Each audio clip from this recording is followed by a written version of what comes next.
할렐루야. 하나님께서 함께 하시는 평강과 은혜, 또 하늘의 소망이 저와 여러분 가운데 함께 하시기를 주님의 이름으로 축원합니다. 영상을 통해 함께 예비하시는 그 자리에도 오늘 이곳과 동일한 주님의 은혜가 임하게 될 줄 믿습니다. 오늘 말씀의 제목은 그러므로 깨어 있으라입니다. 그러므로 깨어 있으라. 오늘 본문은 예수님께서 갈람산에서 제자들에게 종말에 대한 예언을 하신 말씀을 기록하고 있습니다. 우리는 이 본문을 소위 감람산 강화라고 불리기도 합니다. 오늘 말씀을 구분지어 보자면 1절부터 14절까지는 성전 파괴와 세상의 끝에 대한 예언입니다. 예수님은 성전이 돌 위에 돌 하나도 남지 않고 무너질 것이다 예언합니다. 그리고 그 징조를 말씀하시죠. 15절부터 31절까지는 큰 환난과 재림의 징조입니다. 다니엘서에서 말했듯이 멸망이 가증한 것이 거룩한 곳에 선 것을 보게 되는 큰 환난이 닥칠 것을 경고하십니다. 이때 유대에 있는 자들이 다 도망하라 라고 이야기하십니다. 그 재림의 징조에 대해서 말씀하시죠. 해와 달이 어두워지고 별들이 떨어질 것이다. 사람의 아들이 구름을 타고 능력과 큰 영광으로 올 것이다. 천사들이 나팔 소리와 함께 택한 자들을 사방에서 모을 것이다 라고 이야기합니다. 그리고 마지막 32절에서 51절까지는 깨어 있으라 라는 겁니다. 무화과 나무의 비유를 들어 말씀하십니다. 나뭇잎이 돋으면 여름이 가까이 온 것을 알 수 있듯이 이러한 징조들을 통해서 때가 가까이 옴을 알아야 한다라고 말씀하시죠. 근데 그때가 언제인지 아무도 모른다라고 말씀하십니다. 그때가 되었을 때 사람들은 먹고 마시고 결혼하고 평소와 같은 삶을 살다가 심판이 닥칠 것이다 라고 말씀하시면서 결론은 깨어 있으라 라는 말씀이 오늘 본문 가운데 있습니다. 사랑하는 여러분, 예수님께서 이 종말에 대해서 말씀하신 이유가 무엇입니까? 준비하라는 것입니다. 그때가 언제인지 알 수 없으니 깨어 있으라 라는 것입니다. 여러분, 이 말은 그 당시의 이야기가 아닙니다. 오늘날도 우리에게도 주어지는 말씀인 줄로 믿습니다. 우리가 흔히 말세다 말하고 있지 않습니까? 정말 우리는 말세를 살고 있습니다. 하나님께서 언제 오실지 정말 알 수 없는 그때를 살고 있다라는 거지요. 깨어있는 성도에게 있어야 할 영적 결단이 무엇인지 함께 말씀을 통해 은혜를 나누고 기도의 제목을 얻고자 합니다. 첫 번째는 끝까지 견디는 자는 구원을 얻습니다. 끝까지 견디는 자는 구원을 얻습니다. 제자들은 예수님께 두 가지를 묻습니다. 성전이 무너질 때가 언제입니까? 주님의 재림과 세상 끝의 징조가 무엇입니까? 예수님께서 말씀하십니다. 그 징조에 대해서 말씀하시는데요. 거짓 그리스도들과 선지자들이 나타날 것이고 전쟁과 전쟁의 소문이 들릴 것이고 기근과 지진 같은 자연재해가 일어날 것이고 믿는 자들이 핍박받고 사랑이 식어질 것이다 라고 이야기합니다. 그래서 결론은 13절 말씀입니다. 그러나 끝까지 견디는 자는 구원을 얻으리라 라고 말씀하고 있습니다. 여러분, 견딘다는 것이 무엇이겠습니까? 어떤 상황에서도 그 자리를 이탈하지 않는 것, 그리고 그 자리를 고수하는 것을 바로 이 견딘다라는 말 속에 담고 있습니다. 즉 거짓 그리스도들과 선지자들이 나타났을 때에도 흔들리지 않는 것, 고난과 박해 속에서도 주님을 끝까지 붙드는 것, 많은 사람의 사랑이 식어져 갈 때에도 사랑을 실천하며 하나님과 이웃을 향한 그 사랑을 유지하는 것, 종말에 대한 두려움이 찾아왔을 때 소망으로 그 상황을 버티며 나아가는 것, 이것이 바로 견딘다라는 이 말 속에 담겨 있다라는 것입니다. 예수님 말씀하신 그 징조 때가 찾아왔을 때 그때 마음과 삶, 우리의 신앙을 지켜내야 한다라는 것이요. 그럴 때 구원이 임한다라는 것입니다. 자, 그렇다면 어떻게 견딜 수 있을까요? 우리에게 있어야 할 믿음의 결단이 뭐냐 하면 말씀과 기도로 늘 언제나 주님의 뜻 안에 있어야 한다라는 것입니다. 무엇이 참인지 무엇이 거짓인지를 분별할 수 있어야 한다라는 거죠. 그 기준이 무엇이겠습니까? 오로지 말씀과 기도, 그리고 깨달을 수 있는 성령의 충만함을 구해야 한다라는 것입니다. 또한 히브리서 10장 24절 이하에서 말하듯이 모이기를 피하는 어떤 사람들의 습관과 같이 되지 말고 서로 돌아보고 사랑과 선행으로 격려하며 그때를 준비해야 한다라는 것입니다. 달리 말하면 믿음의 공동체 안에 있어야 한다라는 거죠. 여러분, 혼자서는 넘어지기 쉽습니다. 그러나 함께 손붙들고 있을 때 우리가 견딜 수 있는 힘을 얻을 수 있다라는 겁니다. 우리 교회로 보자면요, 그래서 속회와 선교회가 너무 중요하다라는 겁니다. 홀로 걸어가는 것이 아니라 함께 걸어갈 사람이 있다라는 것, 나를 위해 기도해 줄 사람이 있다는 것, 내가 기도해 줄 수 있는 사람이 있다라는 것 자체가 바로 이 마지막 때에 견딜 수 있는 힘이 된다라는 것입니다. 또 무엇보다 로마서 8장 18절에서 이야기합니다. 생각하건대 현재의 고난은 장차 우리에게 나타날 영광과 비교할 수 없도다 라고 말하죠. 견디기 힘든 그 상황을 마주했을 때 우리가 바라봐야 할 것은 지금의 고난이 아니라 견딘 후에 우리 가운데 찾아올 비교할 수 없는 영광이라는 것입니다. 사랑하는 여러분, 이 마지막 때를 살아가면서 우리는 끝까지 견뎌야 할 줄로 믿습니다. 그 견딤이 저와 여러분에게 다양하게 나타날 것이고 또 개인적으로 다르겠지만 우리는 믿음 가지고 견딜 수 있는 저와 여러분 되시기를 주님의 이름으로 축원합니다. 견디는 자에게는 구원이 있는 줄로 믿습니다. 두 번째는 그리스도가 여기 있다 저기 있다 하여도 믿지 마십시오. 그리스도가 여기 있다 저기 있다 하여도 믿지 마십시오. 오늘 본문 15절 이하에 보면 종말이 임박했을 때 그 상황이 얼마나 긴박한지에 대해서 알려주고 있습니다. 예수님은 멸망에 가증한 것이 거룩한 곳에 선 것을 보거든 깨달으라 라고 말씀하셨습니다. 이는 다니엘서 9장과 11장에서 예언된 사건으로 성전의 모독과 혼란을 의미합니다. 이때에 산으로 도망하라, 지체하지 말고 즉시 피하라 등등의 16절 이하에서는 그 임박한 위기에 대한 신속한 행동 요령에 대해서 말씀하고 있습니다. 그런데 우리가 주목해 볼 것은 뭐냐면 이런 상황 속에서 어떤 일이 벌어진다고 하십니까? 23절 말씀 보니까 이렇게 기록되어 있습니다. 우리 23절 말씀 함께 읽어보겠습니다. 23절입니다. 그때 사람이 너희에게 말하되 보라, 그리스도가 여기 있다 혹은 저기 있다 하여도 믿지 말라. 여러분, 이 말이 우리가 묵상할 때 당연하지, 어떻게 믿을 수가 있나, 절대 안 믿습니다 라고 말할 수 있습니다. 그런데 여러분, 오늘날 이단과 사이비가 왜 이렇게 극성을 부릴까요? 이건 생각의 문제가 아니라 마음의 문제, 영의 문제이기 때문에 그렇습니다. 우리가 아무리 생각으로 그렇게 여긴다 할지라도 정말 이때가 되었을 때 우리 마음이, 우리 영이 그렇지 않다라는 거죠. 고난과 박해가 있을 때 우리의 신앙은 흔들립니다. 여러분, 초대교회 유대 그리스도인들이 그랬지 않습니까?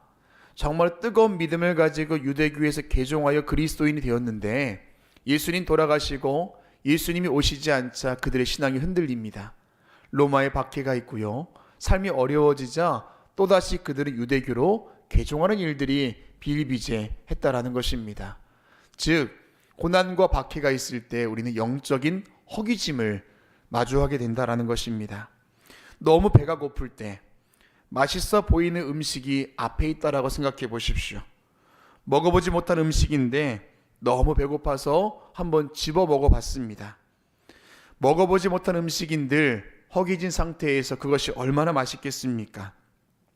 한 번, 두 번 먹다 보면 그 허기짐이 사라집니다. 여러분, 인생의 고난이 찾아오고 박해가 찾아왔을 때 뭐라도 붙들고 싶을 그때에 우리의 마음은 의지할 대상을 찾을 수밖에 없다라는 겁니다. 그래서 사람들이 그리스도가 여기 있다 저기 있다 할 때 우리가 미혹당할 수 있다라는 겁니다. 예수님 말씀하십니다. 계속 강조하시죠. 4절 말씀에 예수께서 대답하여 이르시되 너희가 사람의 미혹을 받지 않도록 주의하라 라고 이야기합니다. 오늘 말씀에서도, 읽은 말씀에서도 그리스도가 여기 있다 저기 있다 하여도 믿지 말라라는 것입니다. 그리고 24절 말씀에 이렇게 이야기합니다. 거짓 그리스도들과 거짓 선지자들이 일어나 큰 표적과 기적을 보여 할 수만 있으면 택하신 자들도 미혹하리라. 결정적으로 기적과 표적까지 나타난다면 우리가 넘어갈 수 있다라는 것입니다. 자, 그런데 27절 이하에 보면 예수님은 재림의 방식과 특징을 분명하게 설명하고 있습니다.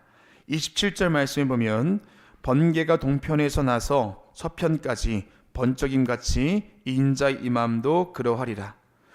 예수님의 재림은 공개적이고 명백하다라는 겁니다. 누구도 의심할 수 없는 방식으로 임한다라는 거지요. 자, 그래서 26절에 아무리 그리스도가 광야에 있다 하여도 나가지 말고 골방에 있다 하여도 믿지 말라는 것입니다.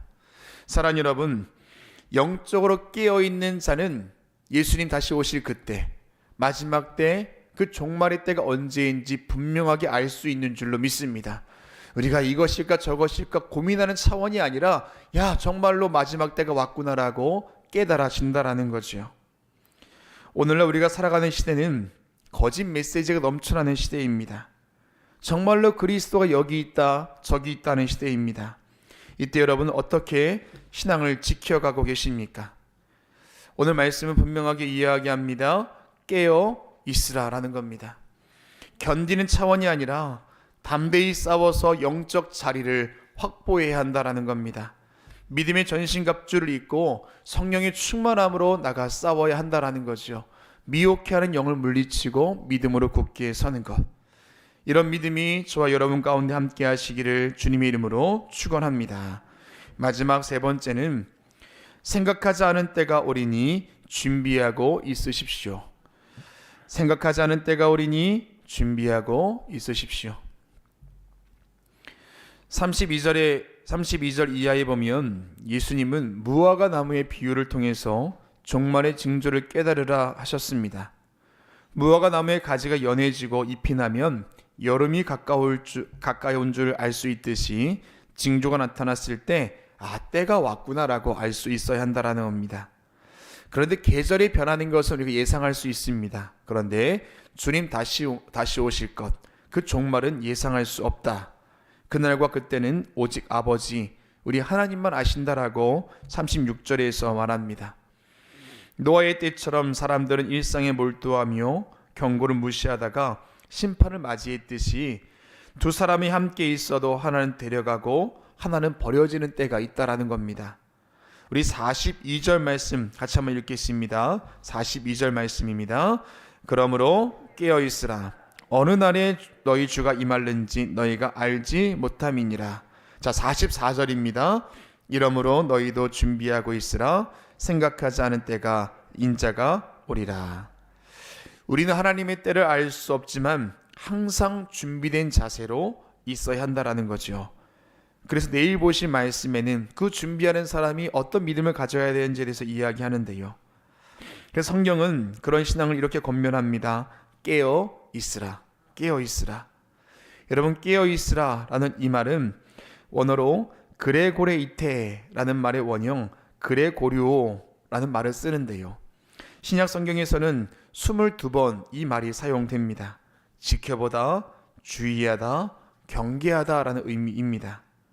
본문에서는 단지 심판의 날을 눈은 뜨고 지켜보라 그런 의미가 아니라 정신 차리고 주의하고 그날을 예비하라 라는 뜻으로 사용되었습니다. 즉 데살로니가 5장 3절에서 영적 무관심과 나태, 영적 깊은 잠에 빠져서 그날을 갑작스럽게 당황스럽게 맞이하지 말고 언제든지 주님께서 오실 것을 예비하고 있으라 라는 이 말이 바로 깨어 있으라 라는 이 말 가운데 담겨 있습니다. 그리고 이 말은요, 현재 명령형으로 쓰여지고 있습니다. 미래가 아니라 지금 그렇게 있어야 한다라는 것입니다. 자, 그렇다면 깨어 있는 삶은 어떤 삶일까요? 45절 이하에 보면 이렇게 되어 있습니다. 충성되고 지혜 있는 종이 되어 살라라는 겁니다. 깨어 있는 삶은 충성되고 지혜 있는 종으로 살아가는 것입니다. 주인의 뜻에 따라서 맡겨진 일에 충성을 다하고 성실히 행하여서 주인이 돌아왔을 때 칭찬과 축복을 받는 존재로 살아가라라는 것입니다. 사랑 여러분, 사명 감당할 수 있는 것이 축복인 줄로 믿습니다. 저와 여러분에게 해야 할 일이 있다라는 것이 바로 깨어 있으라라는 주님의 말씀인 줄 믿습니다. 사랑 여러분, 청지기로 살아가는 저와 여러분 되시기를 주님의 이름으로 축원합니다.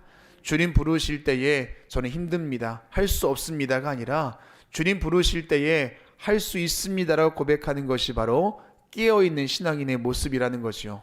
오늘 본문에서 이야기합니다. 충성되고 지혜 있는 종으로 살아가는 것이 바로 우리에게 있어서의 깨어있는 모습이라는 것입니다.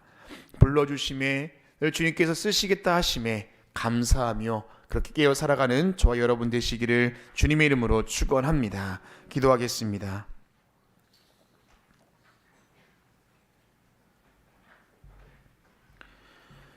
마지막 때를 살아가는 우리에게 하나님 지혜를 더하여 주시옵소서.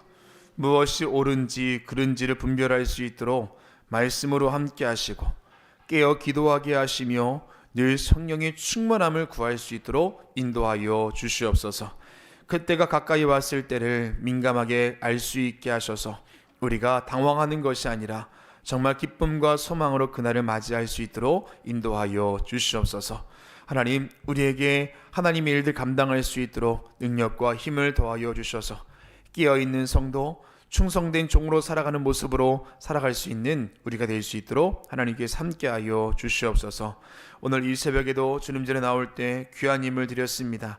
예물 속에 담겨있는 마음의 중심 기억하여 주시고 약속에 따라 드린 1000번째 예물 주님께서 함께하여 주시사 하루 서옥히 주님의 귀한 은혜가 우리 기도 제목 가운데 응답되게 하시고 하나님의 것을 구별해 드린 11조와 모든 제목의 감사 예물 기억하여 주시사 하나님 넉넉한 주님의 은혜로 채워주시사 하나님의 능력이 하나님의 뜻이 우리의 삶 가운데 이루어지는 복을 누리게 하여 주시옵소서. 오늘 한 날도 우리의 삶 가운데 함께 하셔서 승리하는 날 될 수 있게 하시고 병상에 있는 자들, 여러 가지 문제와 어려움 가운데 있는 자들 넉넉히 승리하며 살아가는 오늘 하루 되게 하여 주시옵소서. 예수 그리스도 이름으로 기도합니다. 아멘.